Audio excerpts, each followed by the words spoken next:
আসসালামু আলাইকুম ওয়া রাহমাতুল্লাহ। আলহামদুলিল্লাহ, এবার সালাম পৌঁছে বুঝাবেন। আপনারা কেমন আছেন সবাই? আলহামদুলিল্লাহ রাব্বিল আলামিন, ওয়াসসালাতু ওয়াসসালামু আলা রাসূলিহিল কারীম ওয়া আলা আলিহি ওয়া সাহবিহি ওয়া আহলি বাইতি আজমাইন। বাংলাদেশ জামাত ইসলামী আমাদের সকলের চারণভূমি এই সিলেট জেলার উদ্যোগে আয়োজিত আজকের এই বিশাল কর্মী সম্মেলনের সম্মানিত সভাপতি, বিশিষ্ট আলেমে দ্বীন, বাংলাদেশ জামাত ইসলামী সিলেট জেলা দক্ষিণ শাখার সম্মানিত আমির, সিলেট জেলা তো এখন আমরা আলহামদুলিল্লাহ আমরা জাতীয়ভাবে ঐক্য চাচ্ছি, জেলাও এক হয়ে গেছে।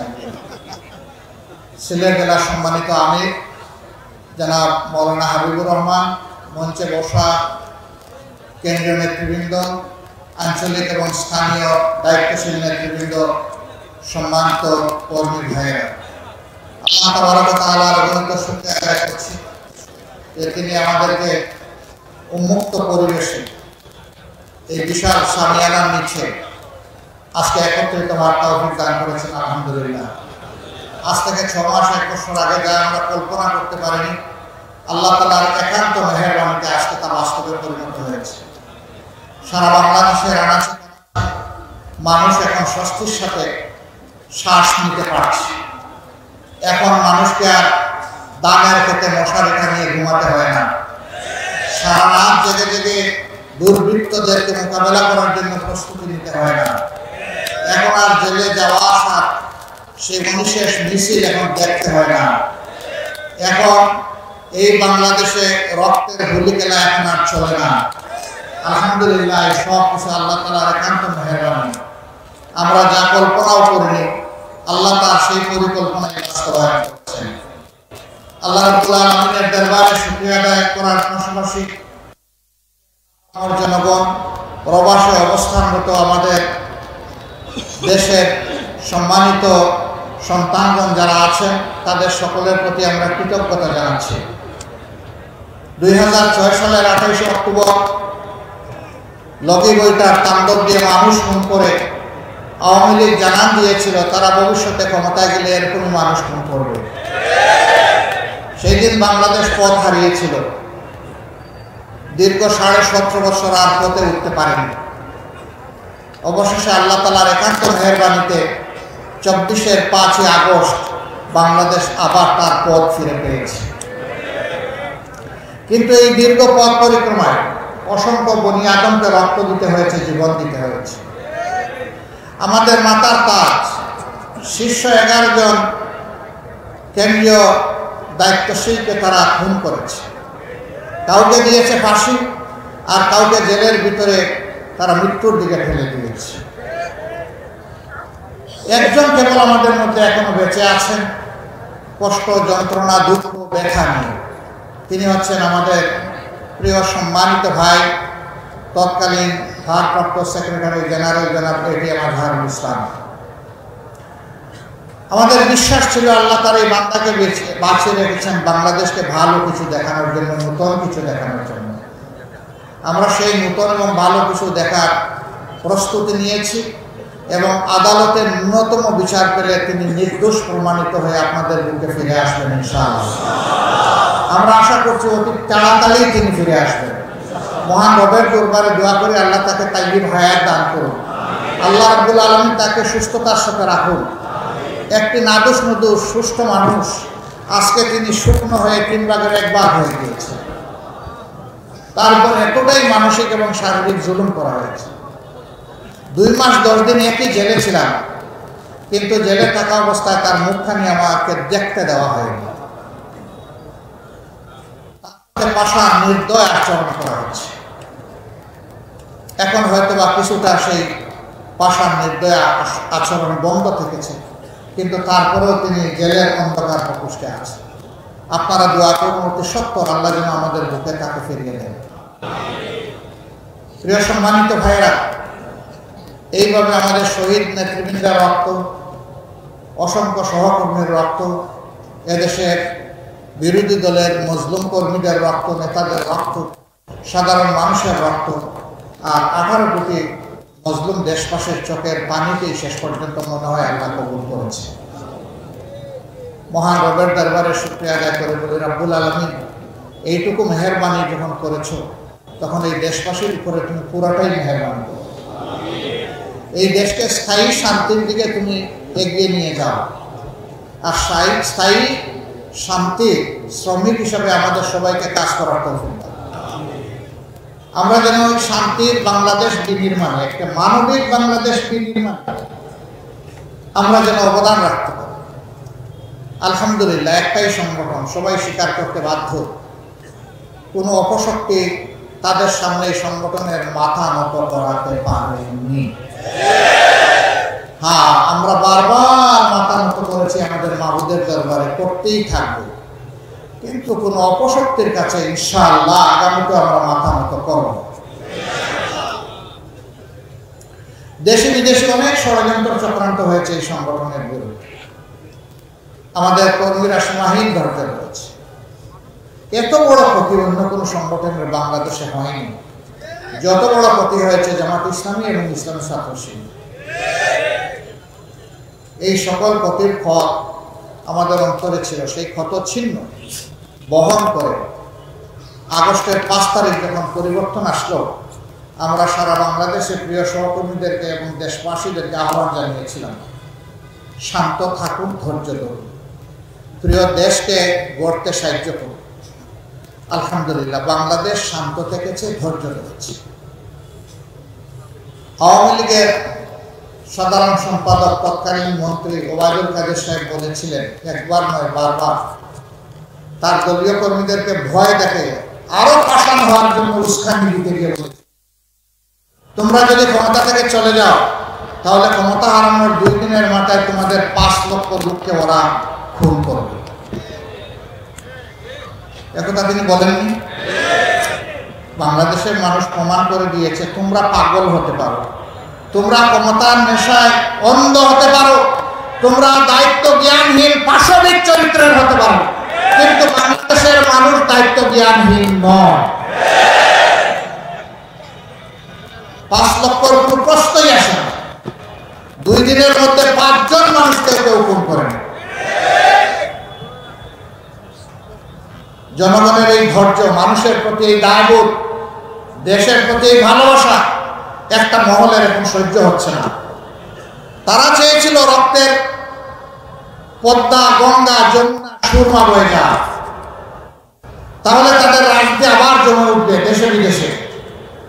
এটা না হওয়ার কারণে এখন তারা অশান্তিতে আছে, এখন তড়পাচ্ছে, দেশের বিরুদ্ধে মিথ্যা প্রপাগান্ডা করছে,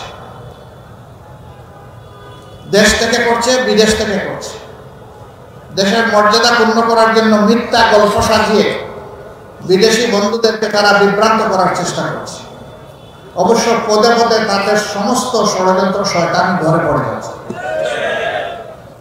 মানুষ এখন ঘুমে নয়, সজাগ, আর এই জাতি বিশেষভাবে এখন সজাগ।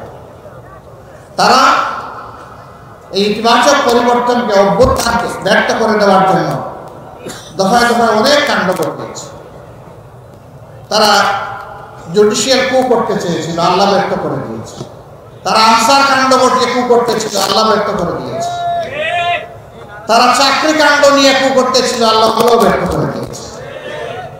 এরপরে তারা ইসকন কাণ্ড নিয়ে নামলো, আল্লাহ উল্টাও ব্যর্থ করে দিয়েছে। শেষমেশ ইসকনের লোকেরা নির্দয়ভাবে একজন আইনজীবীকে খুন করলো প্রকাশ্য দিবালোকে, ত্রিফলা দিয়ে কুপিয়ে কুপিয়ে। এতটাই তার চেহারা বিকৃত করে দেওয়া হয়েছিল, তার পরিবারের কাউকে তার ইন্তেকালের পর তার চেহারা দেখতে দেওয়া হয়নি, কারণ এই চেহারা দেখে তারা স্থির থাকতে পারবেন না, কষ্টে তারা ভেঙে পড়বেন, এমনকি এর চাইতেও বড় কোনো অ্যাক্সিডেন্ট কার হয়ে যেতে পারে। এই জন্য তার বাবাকে পর্যন্ত তার চেহারাটা দেখতে দেওয়া হয়নি। কত নির্মমভাবে তাকে খুন করা হয়েছে। এই খুন করে মূলত এদেশের দেশপ্রেমিক মানুষ, বিশেষ করে মুসলমানদেরকে উস্কানি দেওয়া হয়েছিল, তোমরাও কিছু করো। আমরা তখন সাথে সাথেই তাদেরকে অনুরোধ করেছিলাম, শান্ত থাকুন এবং মাঠ নিজেদের নিয়ন্ত্রণে রাখুন। আলহামদুলিল্লাহ, দুটাই হয়েছে, তারা শান্তও থেকেছেন, মাঠও নিয়ন্ত্রণে রেখেছে। গর্তে ঢুকেছে খুনিরা, কিন্তু তাদেরকে বিদেশ থেকে বাতাস দেওয়া হচ্ছে। আমরা ধন্যবাদ জানাই এই দেশের বিশেষ করে হিন্দু ধর্মাবলম্বী ভাইদের। তারা তাদের বিবেকের জায়গা থেকে প্রতিবাদ করে বলছেন, আমরা শান্তিতে আছি, তোমরা আমাদের শান্তির উপর আঘাত দিও না, আমাদেরকে শান্তিতে থাকতে দাও।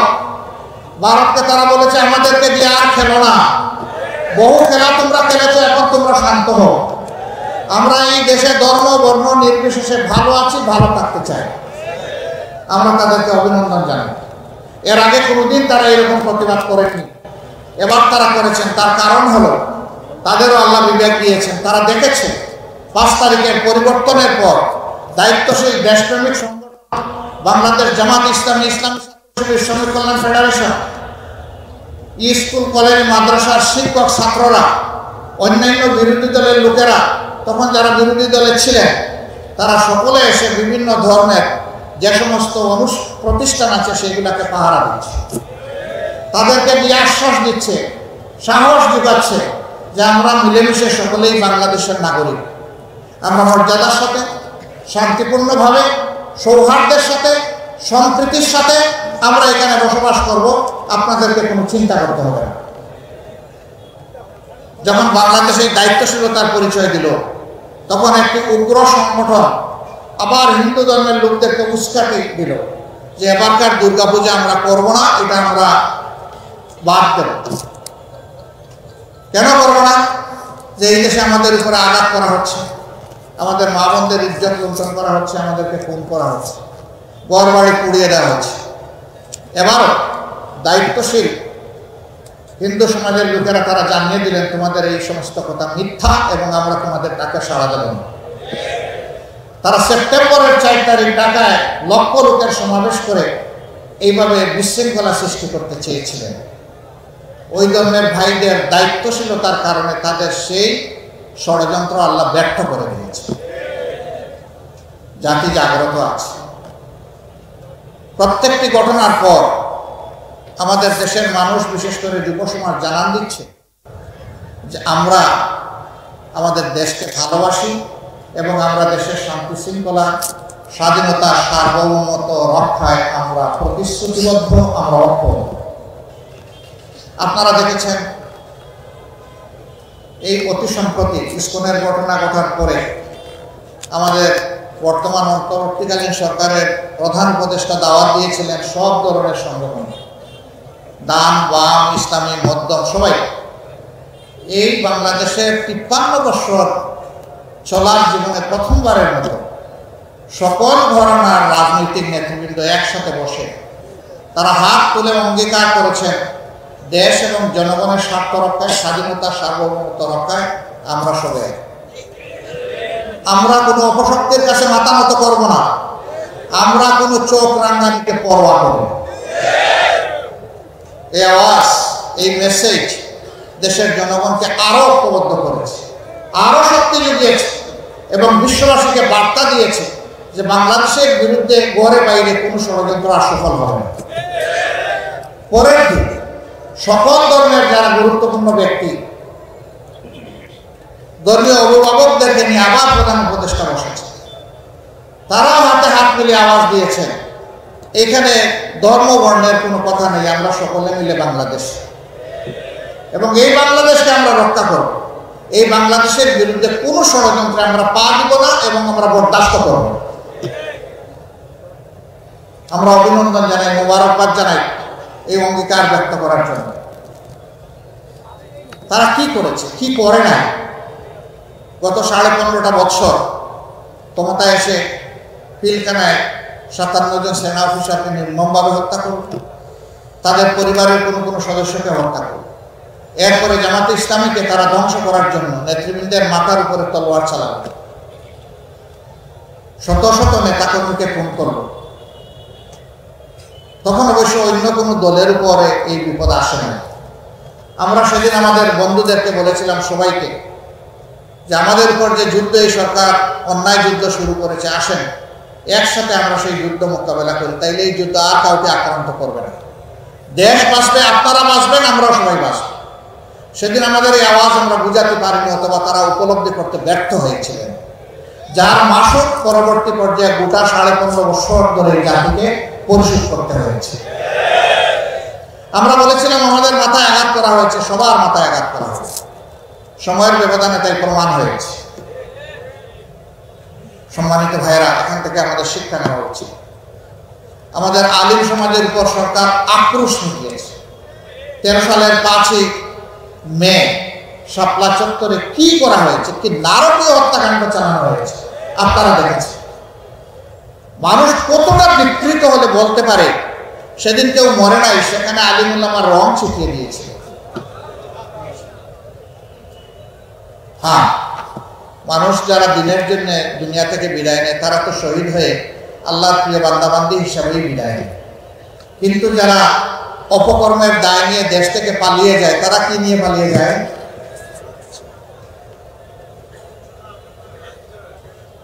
একটা মানুষের মৃত্যুর চাইতে এইভাবে অপমানের দায় স্বীকার করে পালিয়ে যাওয়া আরো নিকৃষ্ট। এদের রাজনৈতিক মৃত্যু হয়েছে। আমরা ধারণা করেছিলাম তারা সবক নেবেন আর তারা এই দেশকে জ্বালা যন্ত্রণা দিবেন না, কিন্তু কয়লা দইলে যে ময়লা যায় না, এটা সাবান দিয়ে দইলে যে আরো কালো হয়, কুচকুচে কালো। আমরা সাবান সার্ফ এক্সেল দিয়ে ধুইতেছি আর ওরা শুধু কালো হচ্ছে। ওরা নিজেরা শান্তিতে নাই, বাংলাদেশকেও শান্তিতে থাকতে দিবে না। আমার সম্মানিত ভাইয়েরা, এতটুকুতে যাদের শিক্ষা হবে না তাদের শিক্ষা কবে হবে আল্লাহ ভালো জানেন। দেশে বিদেশে অনেকে জিজ্ঞেস করে আগামী নির্বাচনে তারা কি নির্বাচনে আসবে। আমি বলি দেশকেই যারা সম্মান করে না তারা কার কাছে এসে নির্বাচনে ভোট দাবি করবে? যারা জনগণের কেনা টাকায় অস্ত্র এবং গুলি জনগণের বুকের উপর চালিয়ে দেয় ক্ষমতায় থাকার জন্য, তারা কার কাছে ভোট চাইবে? যারা নিরীহ জনগণকে খুন করেছে তাদের পরিবারের কাছে গিয়ে জিজ্ঞেস করুক তারা তাদের এই ধরনের রাজনীতি আর চায় কিনা, এই ধরনের আগ্রাসী দলকে আর রাজনীতিতে দেখতে চায় কিনা। তাদের কাছে গিয়ে জানুন, আমাদের কাছে জানার দরকার নেই, আমরা তো বেঁচে আছি। পঙ্গুত্বের কষ্ট নিয়ে যারা বেঁচে আছে, হাসপাতালের বেডে যারা প্যারালাইজড হয়ে পড়ে আছে, তাদের কাছে গিয়ে জিজ্ঞেস করুন তারা কি চায়। এখন তো বাংলাদেশের মানুষ শান্তিতে আছে, কিন্তু এই শান্তিকে বিঘ্নিত করার জন্য দফায় দফায় চেষ্টা করা হচ্ছে। ইনশাআল্লাহ আমরা আশাবাদী একটা ঐক্যবদ্ধ জাতি সকল ষড়যন্ত্র মোকাবেলা করে সামনে এগিয়ে যাবে ইনশাআল্লাহ। আমরা এমন একটা বাংলাদেশ গড়তে চাই, আমাদের সন্তানদের আশা পূরণের উপযুক্ত বাংলাদেশ। তাদের প্রধান স্লোগান ছিল উই ওয়ান্ট জাস্টিস। আমরা বৈষম্য নয়, বরঞ্চ বৈষম্যহীন ন্যায় বিচারপূর্ণ একটা সমাজ চাই। আমরা তাদেরকে কথা দিচ্ছি, আল্লাহ তাআলার সাহায্য এবং জনগণের ভালোবাসা পেলে আমরা সেই সমাজটি বাংলাদেশ এবং জাতিকে উপহার দেব ইনশাআল্লাহ। আমরা কথা দিচ্ছি আমাদের হাত দিয়ে কোনো চাঁদাবাজি হবে না এবং কোনো চাঁদাবাজি বরদাস্ত করবো না ইনশাআল্লাহ।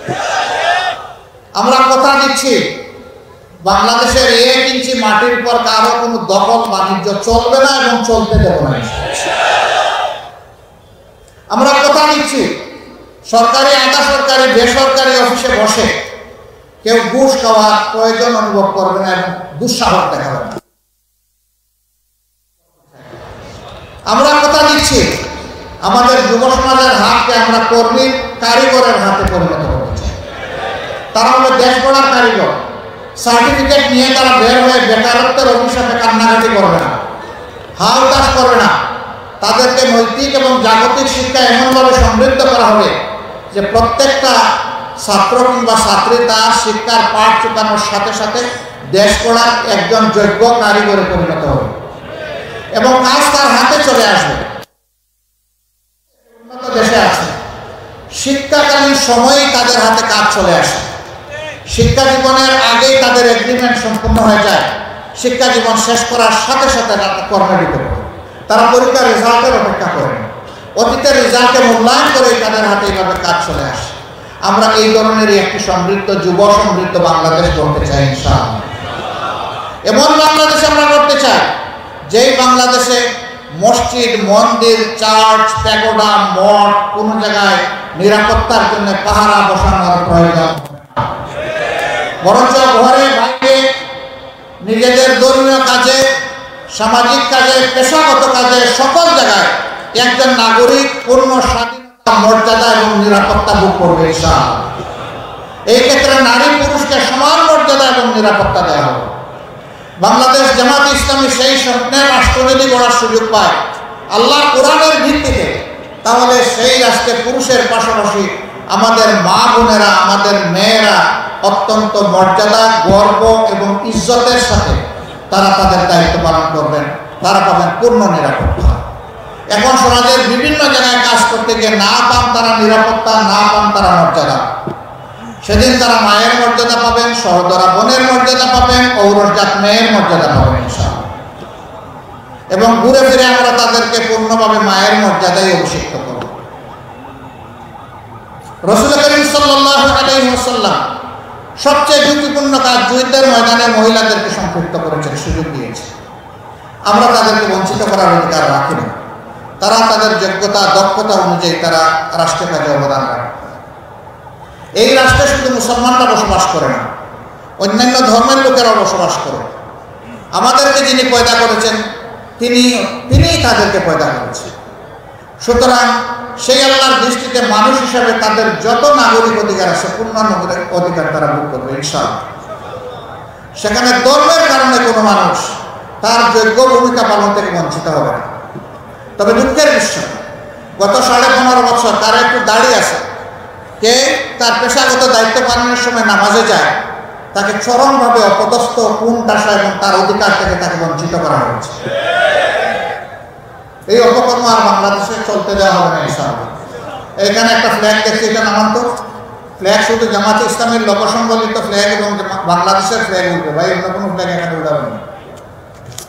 সম্মানিত ভাইয়েরা, আমরা বলছিলাম যে সেই বৈষম্যহীন একটা বাংলাদেশ আমরা করতে চাই। এই বাংলাদেশ জামাত ইসলামের রূপণ কর্মী এবং সমর্থকরা একা করতে পারবে না। এই বাংলাদেশ গড়ার কাজে সমস্ত জনগণের ঐক্যবদ্ধ সহযোগিতা লাগবে। এমন একটি বাংলাদেশ গড়ার জন্য আসমান থেকে ফিরিস্তা পাঠিয়ে আল্লাহ সরাসরি গড়ে দেবেন না। এই জমিনের মানুষেরাই গড়বে। তারা ভালো পথে এগুলো, আল্লাহ সন্তুষ্টির পথে এগুলো, শান্তির দিকে আগালে আল্লাহ তাআলা তার ফিরিস্তা পাঠিয়ে সাহায্য করবেন ইনশাআল্লাহ। কিন্তু মানুষকে এটা জায়গাতে হবে। এই জন্য বাংলাদেশ জামাত ইসলামের কর্মী যারা এখানে এসেছেন তাদেরকে বলতে চাই যে আসুন ওই স্বপ্নের সমাজ গড়ার আগে নিজেকে আগে গড়ুন। ওই স্বপ্নের সমাজের যে চরিত্র একজন মানুষের মধ্যে, নাগরিকের মধ্যে তৈরি হওয়া দরকার, আগে আমরা নিজের মাঝে সেটা তৈরি করি। আলহামদুলিল্লাহ এই কাজে প্রিয় সংগঠন অবিরত চেষ্টা করে যাচ্ছে, কিন্তু আমরা কেউ ভুলের ঊর্ধ্বে নই এবং ঘাটতির ঊর্ধ্বে নই। আমাদের ঘাটতিও আছে, ভুলও আছে। ভুল আমরা সংশোধন করবো, ঘাটতি আমরা পূরণ করবো। এইভাবে আমরা সামনের দিকে জাতিকে নিয়ে এগিয়ে যাবো ইনশাআল্লাহ। পুরা জাতিকে আমরা ধারণ করি আমাদের অন্তরে। এখানে দল ধর্মের ভিত্তিতে আমরা জাতিকে টুকরা টুকরা ভাগ বিভক্ত করতে দেব না এবং আমরা করব না। আমরা একটা ঐক্যবদ্ধ জাতি চাই। দল ধর্ম নির্বিশেষে সেই শান্তির বাংলাদেশ, অগ্রগতি উন্নয়নের বাংলাদেশ, ন্যায় বিচার প্রতিষ্ঠার বাংলাদেশ, দুর্নীতিমুক্ত বাংলাদেশ, এই বাংলাদেশ গড়ার জন্য আপনাদের মাধ্যমে আমরা জনগণকে আহ্বান জানাচ্ছি। প্রিয় ভাইয়েরা, নিজেদের জ্ঞানকে আরো সমৃদ্ধ করতে হবে কোরআন, হাদিস এবং দুনিয়াবী জ্ঞানের ভিত্তিতে। তার পাশাপাশি ওই জ্ঞানের আলোকে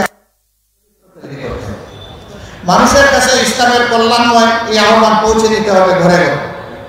আজকে যেহেতু জুমার দিন, আমরা কথা আর লম্বা করবো না, এখানেই আমরা কথা শেষ করবো। আসেন আজকের দিনের আমাদের অঙ্গীকার হোক যে আমরা আগামীর বাংলাদেশ গঠনে আগে যে ত্যাগ স্বীকার করেছি তার চাইতেও বেশি ত্যাগ স্বীকারে আমরা করছি। আপনারা কি প্রস্তুত? আলহামদুলিল্লাহ। এক ভাই আপনাদের কাছে আহ্বান জানিয়েছিলেন যে ইন্না সলাতি ওয়া নুসুকি ওয়া মাহইয়ায়া ওয়া মামাতি লিল্লাহি রাব্বিল আলামিন বলে আমাদের तमाम সত্তা এবং সম্পদ আল্লাহর হাতে তুলে দেওয়ার আপনারা শপথ নেবেন।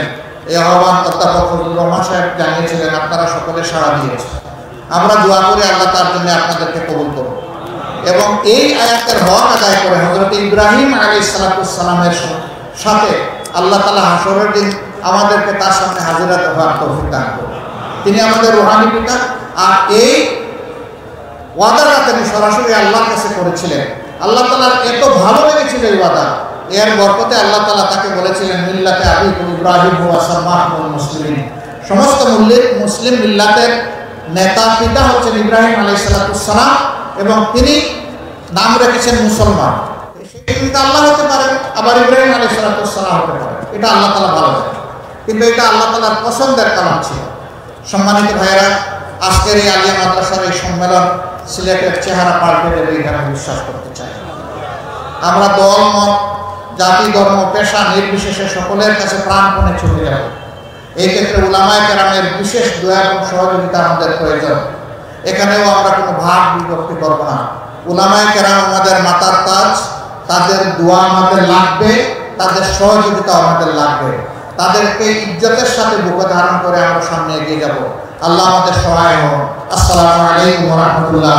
বাংলাদেশ জিন্দাবাদ, বাংলাদেশ জামাত ইসলামী জিন্দাবাদ।